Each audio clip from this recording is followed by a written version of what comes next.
Mira este experimento que hice hace unos días con ChatGPT. ¿Cuántos rotuladores y cuántos bolígrafos hay encima de mi mesa? Pues a simple vista diría que veo unos 6 rotuladores de colores y un par de bolígrafos negros por ahí. Así que en total tienes como 8 cosas repartidas en el escritorio. Las IAs se equivocan al interpretar lo que tienen delante. Ahora mira este otro vídeo. Es un señor que sufre una parálisis y que está cocinando un plato japonés, un sukiyaki, a través de su mente. Los impulsos eléctricos de su cerebro han sido captados por un encefalograma y en medio hay un modelo de inteligencia artificial que es el que actúa sobre la realidad. Pero entre la realidad a día de hoy de ChatGPT, que no es capaz de enumerar los rotuladores que hay en mi mesa, y la demo del señor cocinando, hay un mundo, hay un abismo. ¿Por qué? Como nos contó Ashley Llorens, director de Microsoft Research, en un vídeo que enlazo aquí arriba, los modelos que usamos a día de hoy manejan con maestría una dimensión de la inteligencia humana, la dimensión del lenguaje. Pueden hacer cosas asombrosas con su dominio del idioma, pero son incapaces todavía de ver un espacio, entender lo que significa e intervenir en ese espacio modificando los objetos. ¿Qué falta? Mucho. Y tanto las mejores cabezas de la IA como los inversores se están moviendo en esa dirección. Bienvenidos a los grandes modelos del mundo, el siguiente gran salto de la IA.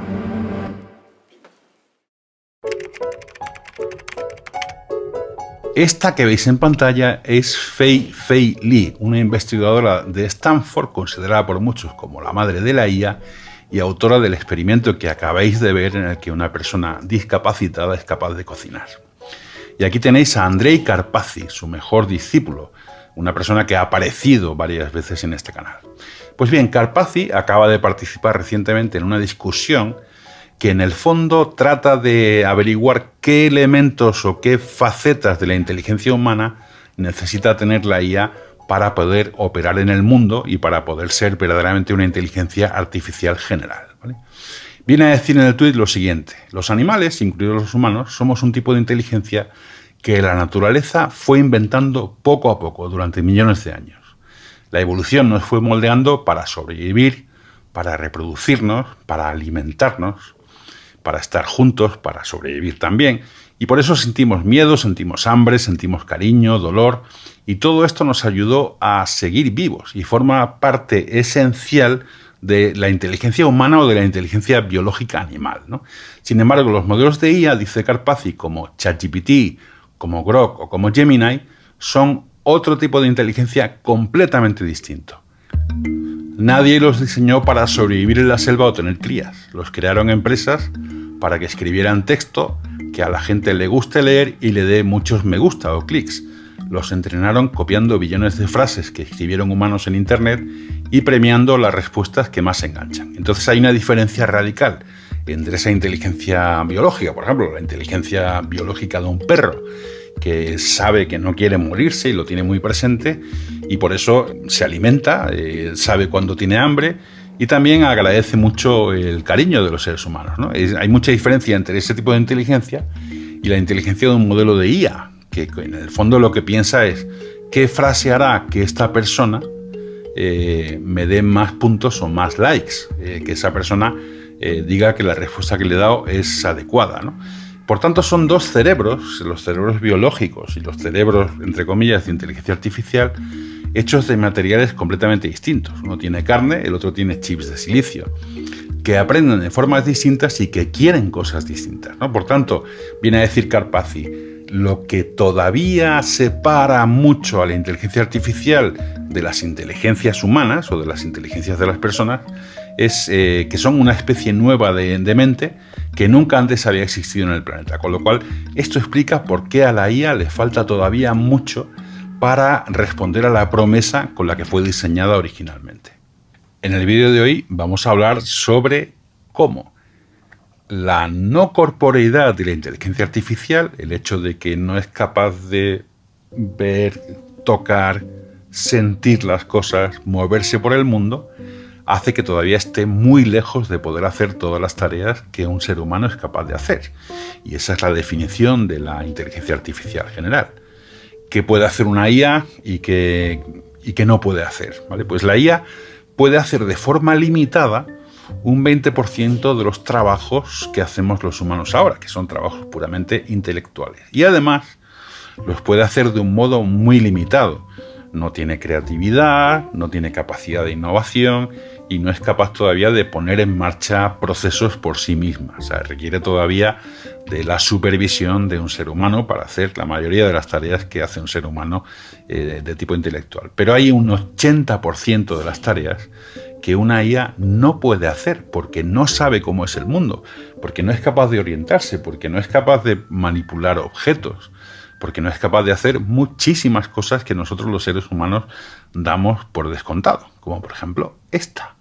Humans have used our sense of spatial intelligence and world understanding to do so many things, and they are beyond language. Think about a very chaotic first responder scene, whether it's fire or some traffic accident or some natural disaster. And if you immerse yourself in those scenes and think about how people organize themselves to rescue people, to stop further disasters, to put down fires, a lot of that is movements, is spontaneous understanding of objects, world, human situational awareness. Language is part of that, but a lot of those situations, language cannot get you to put down the fire. ¿Y qué impacto tendrá que las inteligencias artificiales adquieran esa capacidad de moverse por el mundo, de interiorizar lo que están viendo, de poder manipular los objetos? Pues va a ser un cambio absolutamente brutal. Pensad que hace 540 millones de años el mundo era así. Esto era el mundo para las criaturas que había entonces. ¿Pero qué ocurrió? Pues ocurrió que algunas especies marinas desarrollaron como una especie de milagro biológico, la capacidad de percibir la luz. Antes de eso, el mundo era básicamente un escenario como este que tengo ahora, ¿no? De sombras y de reacciones automáticas. Pero cuando surgieron las primeras estructuras capaces de recibir imágenes, capaces de recibir la luz, todo cambió. Y ahora voy a volver a cambiar mi mundo para que no me requiera tanto esfuerzo seguir con este vídeo. Entonces, la visión permitió anticipar, explorar y rediseñar por completo las relaciones entre las especies, desencadenando lo que se dio en llamar la explosión cambriana, un periodo de diversidad extraordinario. Hoy los modelos de lenguaje tienen capacidades de visión, sí, pero son capacidades muy limitadas porque no tienen un mapa del mundo real y no actúan en ese mundo, solo predicen palabras. Pero lo que realmente puede cambiarlo todo son los grandes modelos del mundo, los Large World Models, sistemas capaces de formar representaciones internas del entorno. Y hay un grupo de científicos de primer nivel y algún billonario que os sonará que están luchando e invirtiendo mucho tiempo y mucho esfuerzo en que esto ocurra. Uno de ellos es el investigador mexicano Alan Aspuru Guzik, catedrático en la Universidad de Toronto. La inteligencia artificial no tiene manos y ojos y no está en el mundo físico. Tú le dices al ChatGPT, oye, ¿qué onda con mi barba? ¿Te gusta mi barba estilo italiano? ¿No? Y ChatGPT a lo mejor te dice que sí, que está bonita. Pero un día le vas a decir a ChatGPT, oye, córtame la barba tipo italiano. Y va a llegar y va a ser un peluquero, un robot y te va a cortar la barba. Eso se llama el embodiment, la corporeidad de la inteligencia artificial. Hey, ¿qué tal? A menudo nos decís que os encanta el trabajo que hacemos en este canal. Y sí, es mucho trabajo que hago con la colaboración de un gran equipo. Y eso requiere la contribución de nuestros patrocinadores. El patrocinador de hoy es Make. Make es una plataforma que ayuda a cualquier equipo a llevar la automatización de su empresa al siguiente nivel, creando agentes de IA sin esfuerzo y orquestando operaciones complejas sin escribir código. Con Make podéis conectar vuestras aplicaciones, vuestros agentes de IA y vuestros datos en un único espacio visual. Un lugar donde podéis ver literalmente cómo fluye todo y donde mantenéis el control total. Eso es exactamente lo que es y lo que ofrece Make. Orquestación visual en tiempo real para agentes de IA y automatizaciones. Con más de 3.000 aplicaciones preconstruidas y un entorno sin código, podéis crear flujos de trabajo sofisticados, monitorizarlos mientras se ejecutan y ajustar cualquier detalle en el momento. Make convierte lo complicado en algo fácil y manejable. No necesitas ser un ingeniero para conectar una IA con vuestras herramientas favoritas o para escalar procesos de negocio completos en vuestra empresa. Y aquí es donde entra una de las características más potentes de Make Grid. Grid os da una vista panorámica de todo vuestro ecosistema, un mapa en vivo que muestra qué escenarios dependen de qué datos, qué conexiones son críticas y cómo está rindiendo todo el sistema en tiempo real. Con Grid escalas, pero además mantienes el control sobre la operación. Y la mejor parte, todo lo que viene en 2026. Lo han anunciado en el evento Make Waves. Nuevas herramientas para ayudaros a construir, acelerar y escalar automatizaciones impulsadas por IA. Si queréis probarlo, he dejado un enlace en la descripción. Obtendréis un mes gratuito de Make Pro con 10.000 operaciones incluidas. Crea tu cuenta hoy y empieza gratis hoy mismo. Parte esencial de esa corporeidad de la IA será, por tanto, lograr que vean algo, que lo entiendan y que sepan cómo operar en esa realidad. Ahora las IAs están entrenadas con billones de fotografías y vídeos, pero no tienen inteligencia espacial. Y por eso instrucciones básicas como acércame el plato o busca más al fondo del cajón son imposibles para ellas. We need to train machines with as much information as possible on images of objects. Objects are very, very difficult to learn. A single object can have infinite possibilities that is shown on an image. You really need to show it millions of examples. El camino para nosotros tan simple de ver, reconocer objetos e interactuar con objetos es muy fácil. Pero las máquinas van a necesitar un volumen brutal de aprendizaje. Necesitan un modelo de la realidad. Piensa en las dimensiones que tiene ese concepto. Modelo de la realidad. ¿Qué es, por tanto, un gran modelo del mundo? Un cuerpo de conocimiento y de experiencias de la realidad. Ahí es nada. No basta con todos los vídeos de YouTube, como dice Elon Musk. Las IAs necesitan tener dentro una representación del mundo en todas sus condiciones posibles. Y el mundo es todo, los accidentes geográficos, el clima, los elementos de la materia, todos los objetos.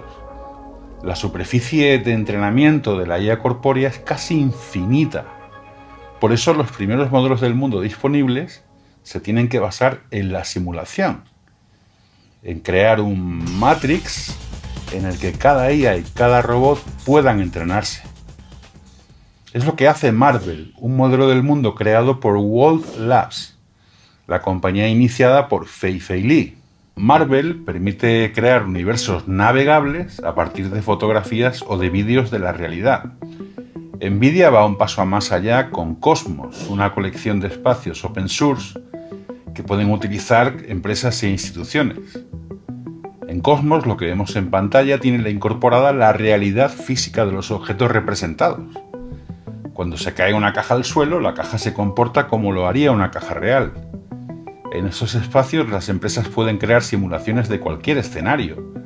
El comportamiento de un robot en una fábrica de automóviles, un cambio en el sistema de refrigeración de una habitación de un hotel.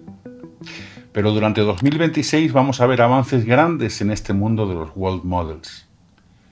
Demis Hassabis, premio Nobel y máximo jefe de la IA en Google, ha dicho hace unos días que está totalmente centrado en la investigación y el desarrollo de modelos del mundo a partir de DeepMind, el laboratorio que dirige en Londres. Uno de esos modelos es WeatherNext 2, su nuevo modelo climático, capaz de predecir el clima con mayor precisión que los modelos tradicionales. En definitiva, esto es lo que Demis Hassabis lleva intentando hacer desde que educó a la IA a jugar al ajedrez, a jugar al breakout, a jugar al Pong, etc. Pero Hassabis dice estar centrado en esto que estás viendo ahora. Es Sima 2, una IA que genera mundos virtuales, pero es mucho más. Dentro de uno de esos mundos, Sima cumple las misiones que se le proporcionan y mientras lo hace adquiere nuevas destrezas. La IA se adapta a cualquier mundo virtual y aprende las leyes de ese mundo sin supervisión. Esto es un piloto de lo que Google cree que será su academia de formación de agentes de IA, por así decirlo. Yan LeCun, uno de los padres de la IA moderna, ha dejado Meta y está poniendo en marcha una empresa de modelos del mundo. Cree que ese es el único camino para la superinteligencia.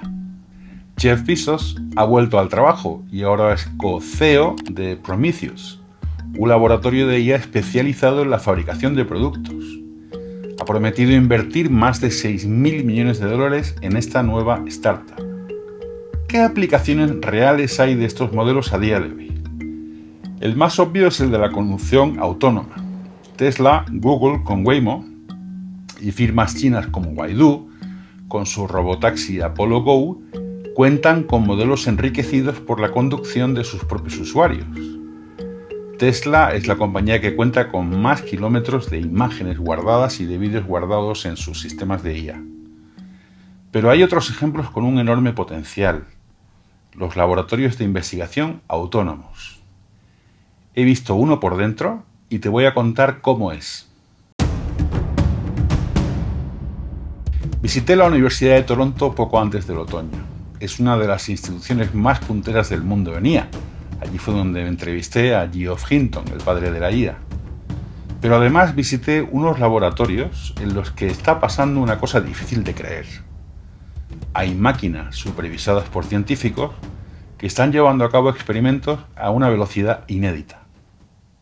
Nosotros dijimos en 2017, hicimos una conferencia en México y trajimos a toda la gente que estaba empezando a pensar en el mundo, en la idea que en esa época les llamábamos Matthias Acceleration Platforms, les llamábamos Self-Driving Labs, laboratorios automanejables como Self-Driving Car. La IA le dice al laboratorio cuál es el siguiente experimento que hacer, el laboratorio es un robot y lo hace. Durante mi estancia en Toronto pude visitar los laboratorios de materiales, de moléculas y de descubrimiento de nuevos fármacos. Ahora los experimentos están supervisados por humanos y lo que aporta la inteligencia artificial es esa capacidad absolutamente exponencial de hacer experimentos y hacerlos en un tiempo muy rápido. Pero pronto Alan me contó que las propias IAs empezarán a diseñar los experimentos. Esto supondrá menos riesgos para las personas que trabajan en ese laboratorio y una velocidad mucho mayor en la experimentación. Un ejemplo de esto es que los investigadores de ese consorcio revelaron hace poco que han usado esta tecnología para desarrollar un fármaco contra el cáncer en solo 30 días. Un proceso que normalmente lleva años o incluso décadas. Por tanto, los modelos del mundo permitirán a la IA ver la realidad, entender la realidad y actuar sobre ella. ¿Cuándo podremos tener uno de estos robots en casa al que le digamos haz la plancha y guarda la ropa en los armarios? La pregunta es ¿cuándo se producirá este cambio y cuándo tendremos a nuestro alcance productos a un precio razonable que puedan hacer nuestro trabajo, que puedan ayudarnos en casa? Pues va a llevar bastante tiempo. No hagamos mucho caso a la publicidad, como por ejemplo la de esta compañía que se llama OneX, que es una compañía de origen noruego, pero que tiene su sede en San Francisco, que es la primera empresa que pone androides, o sea, un robot con forma de humano, a la venta. Por $20.000 ya puedes disponer de Neo, que es como se llama su robot, en tu casa, ayudándote a hacer determinadas tareas. Pero eso sí, tiene truco la oferta, porque va a haber siempre una persona supervisando lo que haga Neo. No se fían mucho de ese robot todavía para que funcione de forma autónoma y pueda hacer cargos que le pidamos. Pero me pareció mucho más profunda incluso esta reflexión que hace Ilya Sutskever, discípulo de Geoff Hinton, cofundador de OpenAI y ahora en su propia empresa, como he contado en un vídeo en mi canal. Pues Ilya Sutskever cree que estamos en una fase de la inteligencia artificial que no va a responder a nuestras expectativas de una manera tan rápida. Y sin embargo, como vais a ver ahora, hace una reflexión muy interesante sobre cómo fue entrenado el ser humano y las capacidades que tiene a día de hoy. Robots can become dexterous too if you subject them to a huge amount of training and simulation. But to train a robot in the real world to quickly pick up a new skill like a person does seems very out of reach. Yeah. And here you could say, oh yeah, locomotion all our ancestors needed great locomotion, squirrels, so locomotion maybe, we've got some unbelievable prior. Yeah. You could make the same case for vision. I believe Jan LeCun made the point, children learn to drive after 10 hours of practice, which is true, but our vision is so good. Y esta reflexión de Ilya Sutskever me ha hecho pensar. Me ha hecho pensar en lo maravilloso que es el ser humano. En ese pack que tenemos, tenemos un cerebro que por lo visto funciona con 20 vatios de energía, que es capaz de hacer muchísimas cosas con esos 20 vatios de energía. Mientras que los sistemas de inteligencia artificial, que ahora van a tener mucha mayor capacidad, necesitan 1 gigavatio de potencia. Y este pack que tenemos, estas capacidades que tenemos de aprendizaje, según algunos son resultado de la evolución. Según otros muchos, entre los cuales yo me sitúo, efectivamente ha habido evolución, pero esa evolución no ha sido fruto del azar, sino que está movida por un agente creador. Y claro, la pregunta es, ¿hasta qué punto queremos crear estas réplicas del ser humano que ya en un momento dado empiezan a aprender por sí mismas y empiezan a hacer cosas por su cuenta, como apareció en mi entrevista con Geoff Hinton? Pues es una buena pregunta. ¿Ha habido algún medio de comunicación aquí en España que ha comparado la creación de Geoff Hinton y de todos sus sucesores con Frankenstein? Yo no sé si estoy todavía en esa fase tan distópica, ¿no?, de respecto de la inteligencia artificial. Pero sí que me hago la pregunta de, ¿queremos máquinas que nos ayuden, máquinas que hagan parte de nuestro trabajo? Sí. ¿Queremos inteligencias que nos ayuden a resolver problemas de este mundo, como el cáncer o como el hambre, o a hacer nuevos descubrimientos de materiales? Evidentemente sí. Todo lo que ayude a desarrollar al ser humano nos interesa. Pero no estoy tan convencido de la necesidad que tenemos de contar con máquinas que repliquen nuestra inteligencia, por así decirlo, ¿no? Encuentro entre atractiva y divertida esa cosa que dice Elon Musk al respecto de su robot Optimus, en el que señala que quién no va a querer tener un C3PO que le ayude en las tareas diarias. Y dices, bien, vale, pero en realidad hay que decirle a Elon Musk que él sabe muy bien que la demanda fundamental que va a existir de esos robots que supuestamente harán trabajos humanos no van a ser los individuos que tengan un robot de esos en casa, sino que probablemente serán centenares, millones de robots que van a trabajar en fabricar productos que podamos necesitar en el futuro. Con lo cual, como resumen de este vídeo, estamos educando a la IA para que adquiera capacidades humanas y cada vez se parezca más a su cerebro se parezca más al cerebro biológico nuestro, que puedan operar en el mundo, cosa que está muy bien en muchos sentidos, pero aunque vamos a ver resultados parciales de esa apuesta, pues veremos vehículos autónomos, veremos pues quizá máquinas especializadas que sepan hacer cosas y que nos ayuden tanto a los individuos como a las empresas, pero estamos bastante lejos de replicar o de clonar, por así decirlo, en una máquina las capacidades tan sorprendentes y tan limitadas que tiene un ser humano. Muchas gracias por terminar este vídeo y espero veros en el siguiente, que haremos todo lo posible para que sea aún mejor. Chao. Suscribiros al canal.